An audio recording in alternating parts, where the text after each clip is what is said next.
De nada sirve tener un libro blanco, una buena diplomacia, si no está el equipo necesario para ejercer adecuadamente la defensa.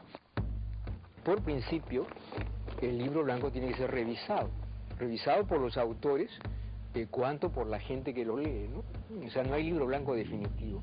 Esta primera versión del libro blanco no es un producto final o acabado, sino es un instrumento que será legitimado en la medida en que sea fuente de consulta, fuente de debate y que pueda ser actualizado. La publicación del libro blanco coloca al Perú a nivel de muchos países que cuentan con este documento.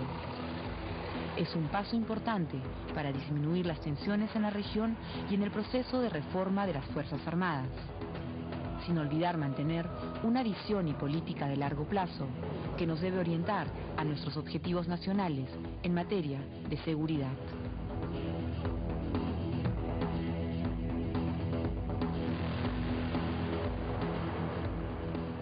Si la presentación del libro blanco constituye un avance, el libro que presentó esta semana el Consejo Supremo de Justicia Militar es un retroceso.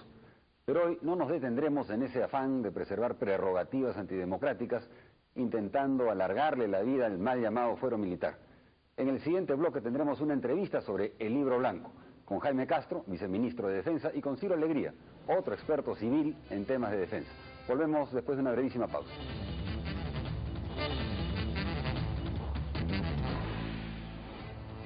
Para hablar sobre el libro blanco de la Defensa Nacional están con nosotros el viceministro Jaime Castro y Ciro Alegría, otro experto civil en políticas de seguridad y temas de defensa. Bienvenidos. Mucho gusto tenerlos en el programa. Buenas noches. Bien, se ha señalado en el reportaje que acabamos de ver de que las amenazas que se describen en el libro blanco son de alguna manera difusas, muy genéricas. Y eso, digamos, una primera consecuencia sería tratando de sacarle consecuencias precisamente de lo que dice el libro blanco con el tipo de Fuerza Armada que tenemos, que arriesgaríamos a contar con una suerte de Fuerzas Armadas multiuso, ¿no? Que podrían intervenir en el combate de una serie de amenazas, como se ha señalado, vinculadas al narcotráfico, al crimen organizado, que podrían corresponder más bien a problemas del orden interno y responsabilidad de la Policía Nacional. ¿Son estos algunas de las dificultades que se pueden realmente achacar al libro blanco? ¿La ambigüedad, lo difuso de estas amenazas? Yo no llegaría a esa conclusión de las afirmaciones que se han hecho en cada una de las entrevistas. Yo creo que es necesario, en primer lugar, que el artículo 44 de la Constitución indica que es responsabilidad del Estado garantizar la seguridad de la nación, cualquiera que fueran las amenazas. Desde esa perspectiva y por responsabilidades que se han asignado legalmente al sector defensa, es que se asumió esta representación, esta responsabilidad de la elaboración del libro blanco. ¿Qué cosas se ha tenido en cuenta? Las generalidades son suficientemente claras, contundentes, como para que el Estado y la Fuerza Armada de modo particular y la ciudadanía en general sepa las cosas que tienen que defender y las razones por las cuales debe hacerlo. Entonces no podríamos entrar a los detalles. ¿No se mantiene esta ambigüedad todavía entre seguridad, que es bastante más amplio, de defensa, que correspondería más estrictamente al ámbito militar? No, porque mire, y yo creo que aquí hay que dejar muy contundentemente claro lo siguiente. Lo que existió antes en el Perú fue una visión militar de la seguridad. Hoy día este libro blanco no habla de una visión militar de la seguridad. Este libro habla de una visión multidimensional, que comprende toda la gama de componentes nuevos que se han incorporado después del fin de la Guerra Fría. Desde esa perspectiva, el Estado no puede ser inerme, indiferente a una serie de situaciones que se propician y se generan tanto interna como externamente. Entonces, desde esa perspectiva, no hay aquí generalidades ni menos difusas como se pretende afirmar. Doctora Alegría, ¿cuál es su opinión? Bueno, la complejidad o la ambigüedad del texto refleja la de la realidad. Pero efectivamente en toda América Latina, y Perú no es pues mundo aparte en esto, en toda América Latina las Fuerzas Armadas están multiplicando sus misiones, ¿no? Por en México están luchando contra el narcotráfico, el contrabando. Vaya a ver, en Colombia la Fuerza Armada es policial y la policía es militar, y eso está completamente confundido, ¿no? Y en el Perú venimos criticando eso durante el proceso de nuestra transición, mucho de palabra, pero en la práctica la situación con el tipo de amenazas que existen, continúa desafiando a la inteligencia a ver cómo se hace para definir mejor los límites de la acción de la Fuerza Armada. De hecho, en los últimos años hasta ha habido avances legales en esa dirección, intentando con una ley que se pueda emplear a la Fuerza Armada en asuntos de seguridad interior, en cooperación con la policía, sin necesidad de establecer comando político militar, ¿no? Sin embargo, en el libro blanco, por ejemplo, en la parte que se define las misiones del ejército, se recita, se repite la fórmula clásica que tenemos pues desde el final del gobierno militar prácticamente, de que es misión del ejército tomar el control del orden interno durante el estado de emergencia, y una gama más grande de cosas, como por ejemplo participar en el desarrollo, etcétera. Eso aparece en el libro blanco pegado del texto tal cual, porque digamos el debate y el proceso democrático en este asunto no está reflejado en todo su dinamismo por el libro blanco, ¿no? Simplemente aparecen contrastes ahí entre una concepción antigua de las misiones y una nueva. Y en el medio lo que tenemos ahora es que la seguridad interior en el Perú en gran parte está apoyada, de hecho, en bases militares, bases de la Marina y en capacidades operativas, conjuntas, preparadas, policial y militar, ¿no? Véase Andahuaylas u otras operaciones así, ¿no?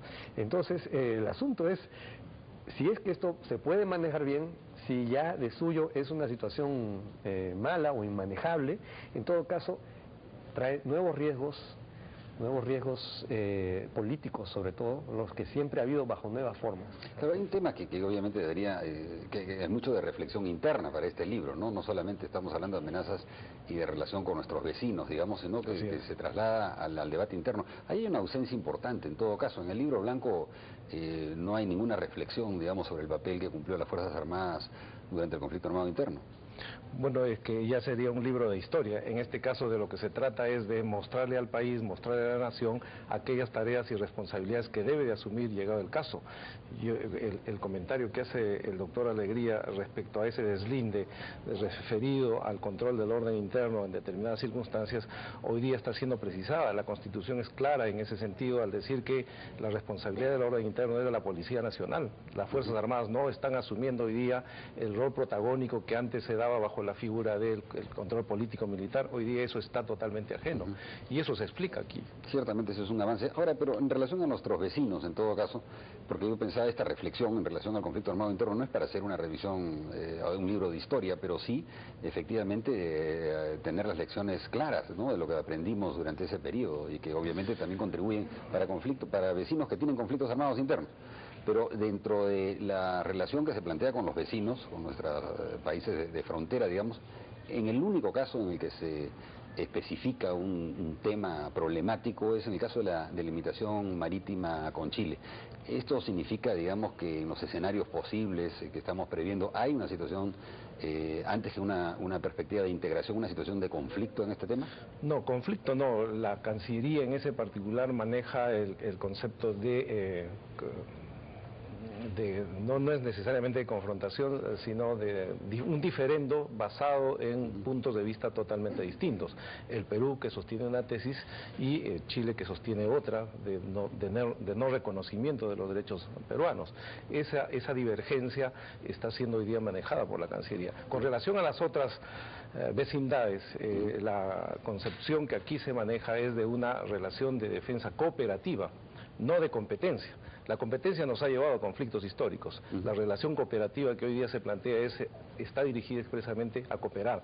Y de esa manera, por ejemplo, con Colombia, con Brasil, se va a realizar dentro de unos pocos días un tipo de actividad que está orientado a compenetrarse y apoyarse mutuamente frente a amenazas comunes. Ese es el concepto que hoy día se maneja en el sector, y aquí está expresado en el libro blanco. Siendo es un concepto perfectamente válido, hemos escuchado en el reportaje que algunos más bien no, son escépticos, ¿no?, porque lo que encuentran, como ha señalado el congresista González Posada, es que hay una carrera armamentista en la región. ¿Es esto así?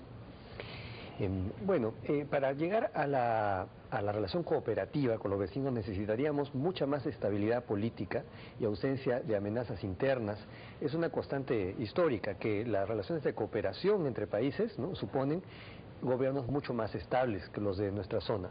Por ejemplo, si hablamos de de Perú-Brasil, eso todavía tiene un buen sentido, pero por ejemplo Perú-Colombia, Colombia es un volcán, tiene un montón de problemas internos, ¿no?, que nos hace difícil decir en concreto en qué consistiría finalmente un sistema de seguridad cooperativa completo, ¿no?, entre Perú y Colombia. Es una palabra demasiado grande para el tipo de pasos o realidades que tenemos a la mano, ¿no? Con el Ecuador igual, o sea, hay algunas cosas que se pueden hacer a nivel, por ejemplo, de medidas de confianza, pero nuestras medidas de confianza son pobrísimas actualmente. Igual con Chile, con la campaña que se armó alrededor